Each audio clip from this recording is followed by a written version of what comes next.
এপ্ৰিলৰ পৰা অসমে দৰমহা আৰু পেঞ্চন আমি নিজৰ উপাৰ্জনৰ পৰা দিব পাৰিম।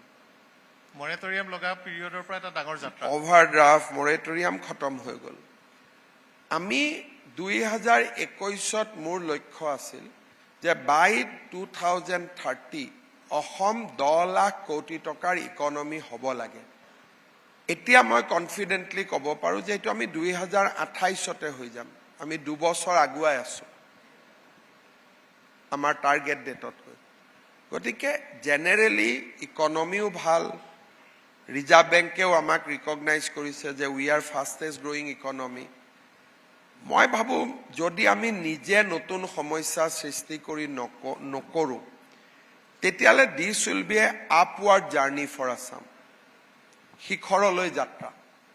কিন্তু যদি আকৌ আমি ভুল কৰোঁ তেতিয়াহ'লেতো উপায় নাই।